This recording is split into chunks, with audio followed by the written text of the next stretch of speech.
Hello, everyone. Welcome to Patent Insights, the new episode of our videocast, powered by me and Arne Krueger. Hello everybody. Hello, Arne, Mustafa. are you wearing a jacket? No, why? Should I? It's Because really because cold in you, Germany, 17 degrees only. Whoosha. And yeah, you were that's in why I'm saying Izmir, that. so you're coming from 40 degrees. But Yeah, I it have is. more color in my face. I was more in the sun than you. I see. Where? Where? In Ilmenau, I was at Pat Really? Info last week, and there was such good weather, and we had a lot of talks outside. And on, I think, Friday afternoon after the conference, I went to Weimar for a city tour, 3 hours in the full sun. So I got a little bit suntan. Wow. Hello, everybody. I'm so looking forward to these 20 minutes, Mustafa. I miss it always. Yeah, sorry for we couldn't organize in the last month. It was so busy. It was same for Arne, and now finally before the summer, we are doing Yes. that. Lots of news and insights from the IP ecosystem. And I am joining today from Izmir, from Turkey. And as Arne said, that it is almost 40 degrees, and we are burning here. Yes. And I was freezing. That's why I need the jacket. It's 17 degrees in Germany right now. It's not summer yet. Yeah, it's in the mid of June. It's summer hasn't come to Berlin yet. We'll see. I will see that. All right. So, Arne, I picked 3 patent topics today, and then you will comment and you will say something around these 3 topics. What is the plan for today? That is my plan, yes. Dear audience, I refuse to put in 3 topics because for 20 minutes, 6 topics, it's too much. I decided this, but Mustafa always wants this. So he wants me, of course, also to have the chance to put up news. But I always use his 3 topics to present my news that he inspires me with his 3 topics. So I don't feel that I miss anything. And I will talk, of course, a little bit about the PAT info and using his 3rd news for that. So let's try. Mustafa, should we start? Okay. Yes, we can start. So I picked 3 topics and much more related about the money. Not much more about the protection of the patent side. Much more about the money. And the first one is coming from the Dolby, which is the famous company. Yeah. And maybe our audience may aware that the Dolby has already merged their existing licensing patent pool called Via Licensing. They merged with MPAG, and they called now Via Licensing Alliance. Okay. And this last week we heard that Dolby continued to acquire new patent licensing business. So this acquisition is coming from GE side, General Electric. Okay. So Dolby paid around $429 million to buy a huge portfolio from General Electric. Okay. More than 5,000 patents. But of course, we don't know how many of them are a single patent family, but they call that it's a kind of 5,000 patents, and it's a huge money. And so these acquisitions show us that the Dolby is continue their patent licensing business, of course, and GE is exiting from licensing business. So also the General Electric CEO of the GE says that we will continue to focus on aerospace and defense industry, and that's why they are moving out their licensing business to Dolby. It's very interesting for me. For me, Dolby was always only a licensing company. They were able to protect the idea of these sound systems, these sound technology early on. And then somehow they not stopped inventing. Of course, I think they acquired or hired talent to make these Dolby Atmos. That's now, I think, the standard. But in my opinion, or in my perception. It was always a company who lived from like every stereo player €1 to Dolby because there was the logo on it. Yeah.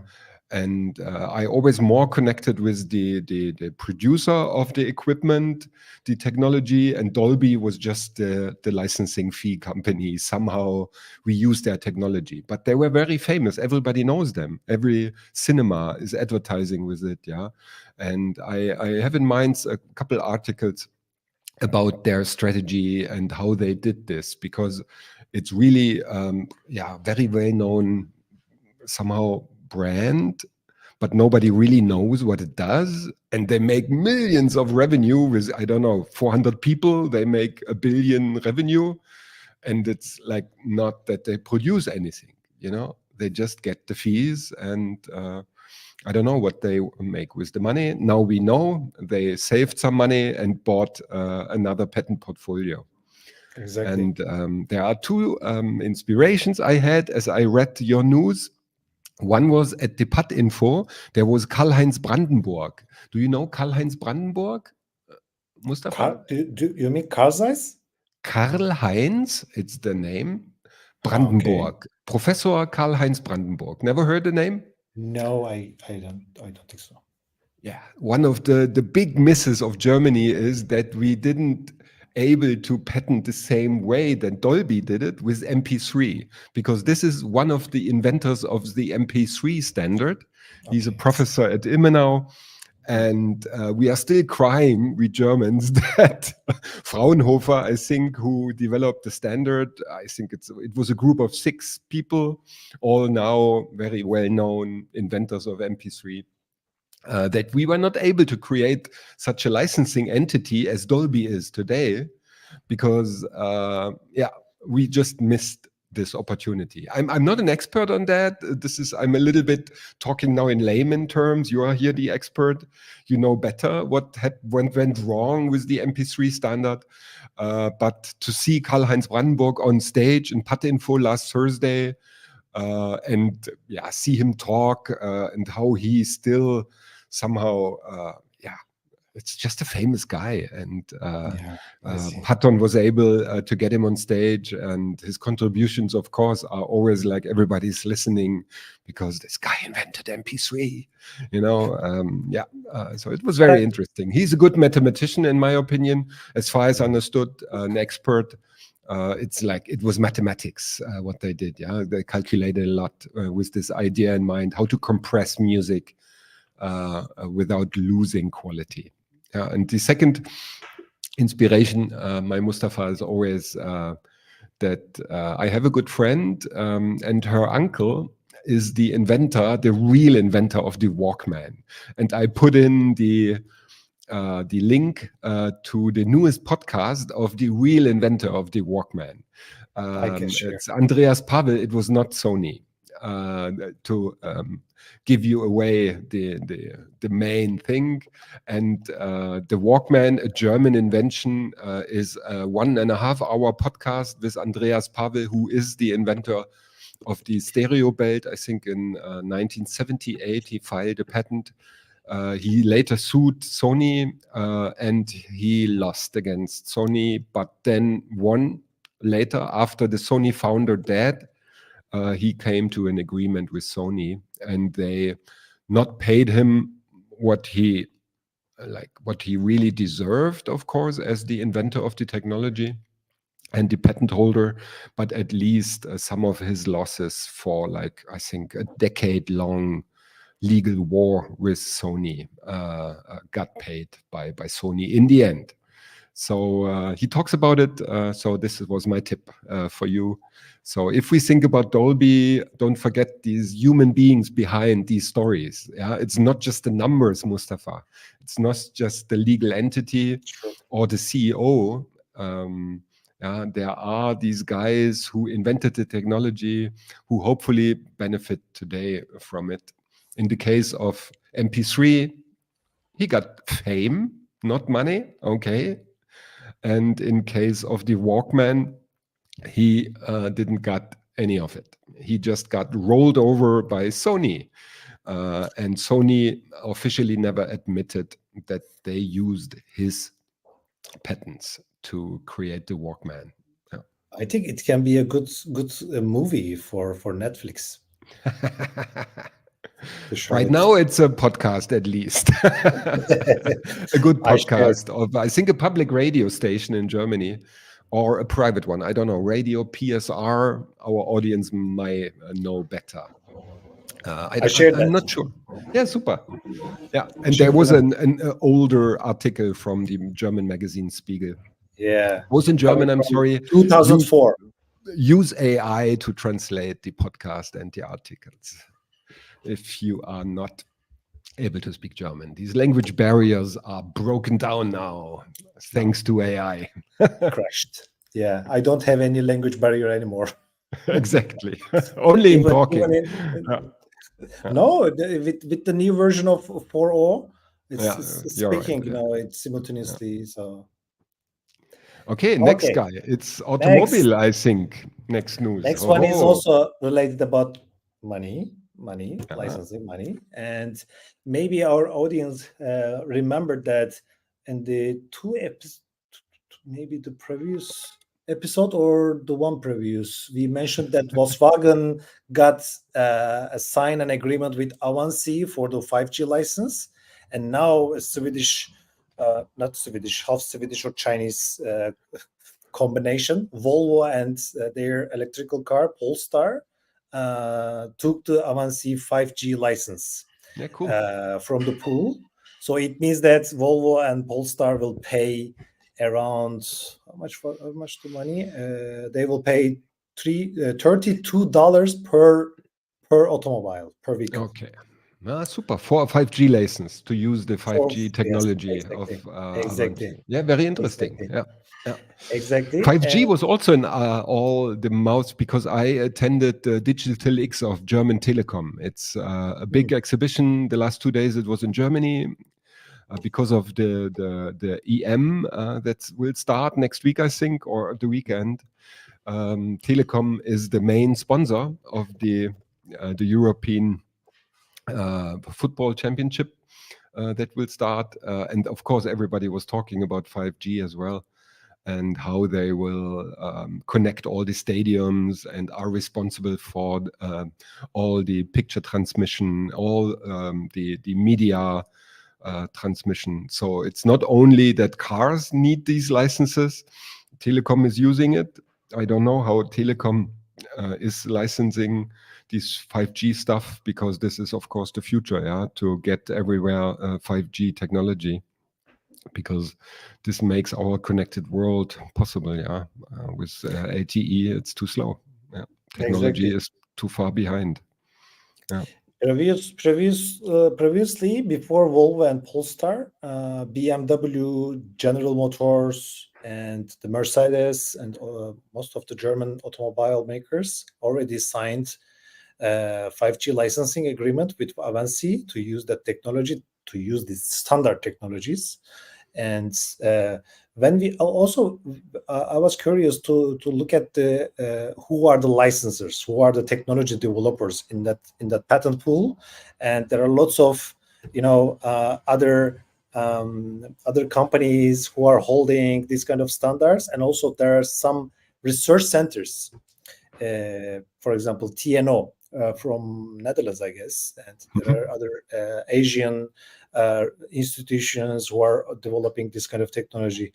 So if our audience are really curious about who are the brains behind these 5G standards, so they can look at the Avanci website to check the licensors. Yeah, I think everybody expects a little bit more on the field of autonomous driving.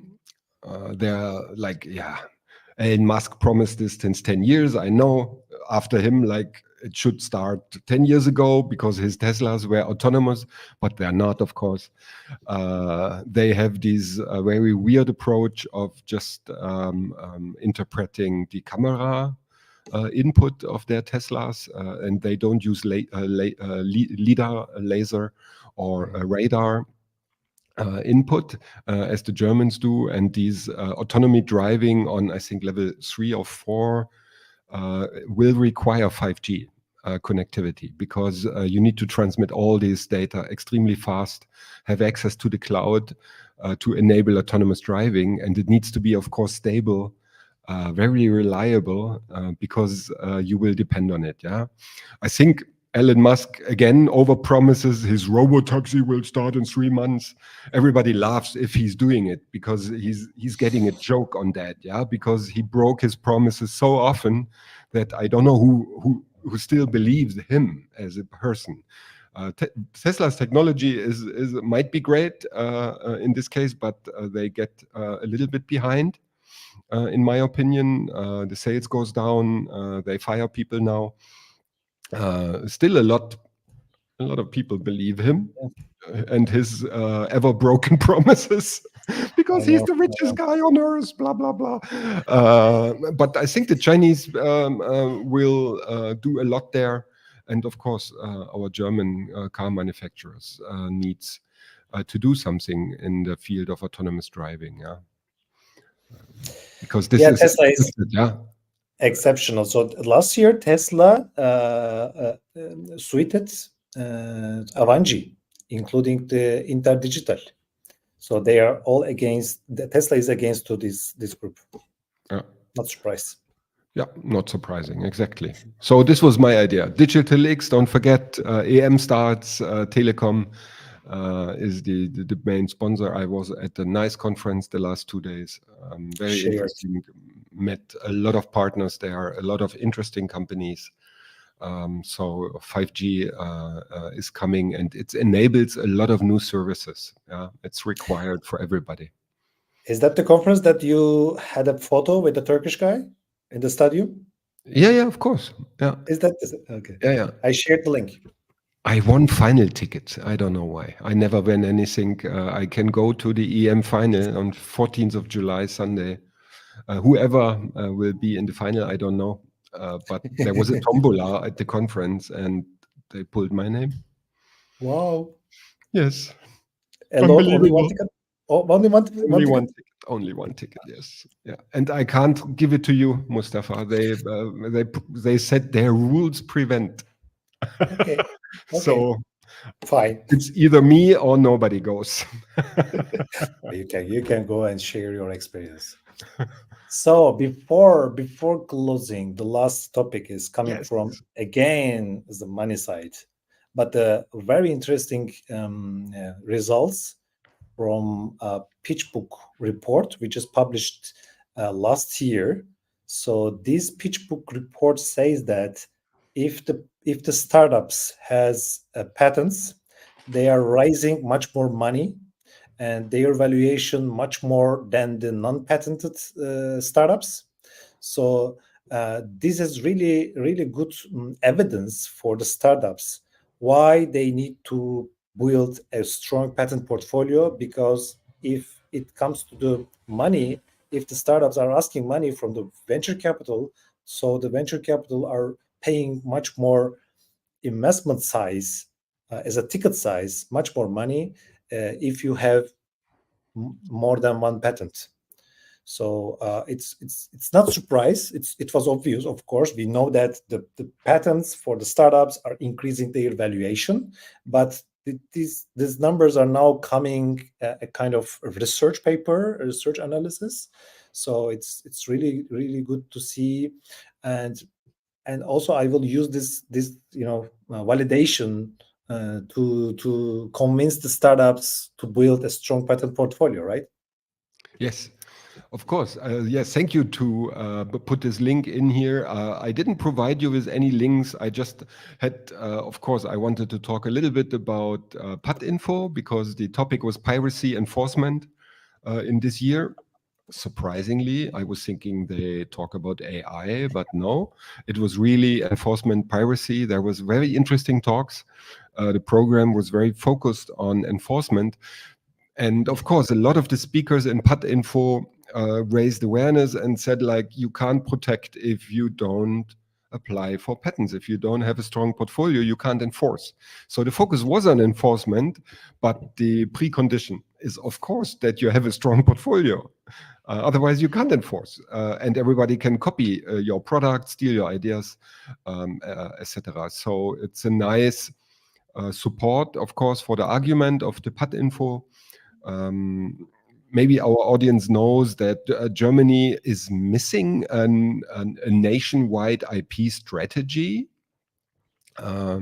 We don't have it yet, but the voices are getting louder that our government needs to create a national IP strategy to first raise awareness, of course, in our research guys, in the startup scene, in our universities, in the schools even.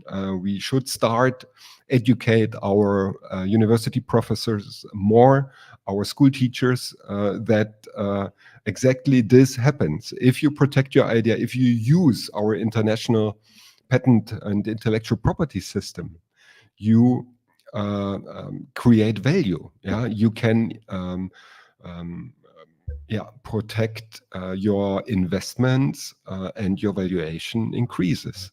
But this is not broad knowledge. Yeah, the president of the DPMA, Ms. Chevior, shared numbers of a representative poll that the German Patent Office made. So check out her speech, please, from the Patinfo last week, where she is citing these crazy numbers that nobody knows about. I think 56% of German small, medium companies does not know of the IP system enough. I think there are like, I don't know, couple dozen percent does not know the German Patent Office. So they were asking people, do you know who the German Patent Office is? And I don't know, 1/3 said no. So we really, in Germany, we are a high-tech country. This is like, it was like, what? Like, are we losing our advantage? Are we on decline? Yeah. What's happening with Germany? Why are we not more aware of the advantages of the patent system that we profited so much, especially in the car industry, yeah, in the automotive industry? So, with our current government, I don't want to bash them, of course, too much, but SPD is not doing a really good job, and we need to hurry up a little bit, or there will be, we will lose the advantage, I think. So thank you for raising awareness in our Patent Insight, Mustafa, and sharing this new study and the link to it. It's one more argument why the IP system should be known, should be used, because in this globalized world, we just need the system to survive. Yeah? Otherwise, others will take over, sue us into ground, and capture the market value. Yeah. So, if you're talking about Germany, if you're talking about Germany, Berlin is the startup capital. But most of the startups that I talked, they don't have any, not any, but not enough information about trademarks. They do, yeah, but not trademarks. Not the patents. Yeah, not the patents, exactly. They don't think about enough about patents and intellectual property as a whole. Yeah, trademarks is okay, but patents are still like, oh, it's too expensive, it's too complicated. But, exactly. So, and this last is year, yeah. Arne, you participated to Patentifo this year. I was not there. It was a shame for me. I missed that. 40 degrees Izmir. Okay. No, I prefer Ilmenau. Anyway, so last year we were together there at Patinfo. So when we were walking to the conference room, I was talking with a guy from the German Patent Office, and he said that we are lacking, a system or mechanism for Berlin to spread to the extent IP information among the startups. So they're also aware that that missing part, but they want to do something, but I don't know Mustafa, how they let's do it. make a little bit advertising. When is the next Stammtisch, the next IP Stammtisch? Come on, I want to know. We need to change that. We need to gather the German Berlin IP community at the Bar Yeah, Freundschaft or at the Biergarten beer and garden. create a Berlin IP strategy. Let's call for a Berlin IP strategy and let's write a paper Yeah, we and can do give it that. to the same. We can do that. We have all the experts just drinking beer right now. Let's put them to work, Mustafa. How about that? Exactly. Our Let's do community that. is comprising from different side of Of course. IP community, Yes. TTOs, IP law Yes. firms. Yes. There are Yes. lots of people. Okay, that's a really brilliant idea, Arne. We should talk about this. Yeah. Come on, Maybe in Mustafa. July we can do that. Set the date. I will be there. All right. Let's talk about that. All right. So, okay, that's a good idea. So, almost 25 minutes. I really enjoyed Arne again, as always. As And always, thank you very much, I'm dear looking Mustafa. forward. I'm looking forward to turn back to Berlin at 25th of June. And as soon as I turn back, let's meet. Let's meet. Thank All you, right. dear audience, for listening, watching, liking, commenting, subscribing. Do whatever it's needed. Talk about it. Reshare, please. Yeah. Thank you very much for that. Thank you for listening. Thank you for your support, for your kind words always. It's encouraging to see if you like our posts or subscribe to Mustafa. Follow me and him and me on LinkedIn. Thank you very much. Yes. Have Thank a you good so day. much. See you next time. See you next time. Don't Ciao. forget the motto. Yes, exactly. Stay informed, stay ahead. Thank you. Thank Ciao. you. Bye bye. Take good care. Ciao.